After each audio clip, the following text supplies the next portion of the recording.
Hello, I'm Raging Amish, and welcome to a rapid-fire review of the SC2010. Or is it the SC2010? I don't care. Either way, welcome to the SC in Call of Duty Ghosts. Let's dive right in. The first of 8 assault rifles available, the SC2010 is one of only a few weapons to cost no squad points. It doesn't matter what starting loadout you pick per soldier in Call of Duty Ghosts. This weapon comes along for free. In a way, you could argue the SC2010 is a freebie. A freebie? A freebie? When looking at the stat sheet though, the gun is decent enough. The SC2010 is one of 7 assault rifles to be automatic by default, with an above average fire rate at 750 RPM. Each shot, however, appears to be weak, with 35 damage up close and 20 at a distance. When you do the math, the gun just barely has a 3-hit kill up close and a 5-hit kill at range. Additionally, the SC comes with a 1.5 headshot multiplier. This bonus ensures you can get a 2-hit kill up close and a 4-hit kill at range. So, your shots are strong enough, now the question is where do they start to fall off? Thankfully, the SC2010 is no slouch. The gun starts to fall off at 23 meters and drops off completely at 43 meters. This is pretty typical for the tier. To round out your bullet power, the SC2010 has medium penetration power, which is again typical for an assault rifle. All in all, the SC2010's bullet power isn't the greatest, but the gun certainly can get the job done. As with any assault rifle, you have alternate fire modes to choose from, including a semi-automatic and burst fire version.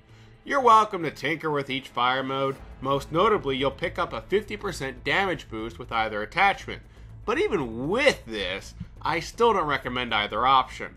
Sure, you do pick up a 2-hit kill, but the range of said 2-hit kill is a bit too short, and in practice, the lack of automatic fire is just plain god-awful. That was awful. That was just awful. Moving into your loadout, the SC2010 performs as you would expect for an assault rifle. Your magazine size clocks in at 30 rounds. You get 3 starting mags, and this translates to a 90 bullet starting loadout.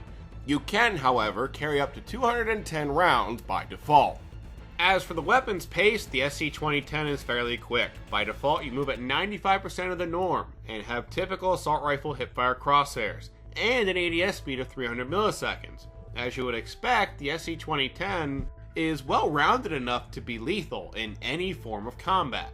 Continuing the trend of above averageness, which may or may not be a word, the reloads are just meh. By default, the gun reloads in 2.8 seconds or 3.3 seconds if completely empty. Either way, you have a 1.67 second add time. Depending on who you are, sleight of hand or extended mags may be needed. The final critical feature on the SC2010 is the recoil. To make a rather blunt statement, this gun is insanely accurate, almost like a laser. Cue the laser beam reference. I said cue the laser beam reference. Fire the laser!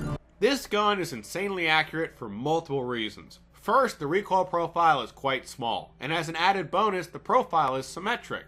When you couple this with an above average recenter speed of 1400, the SC2010 will rarely miss your target.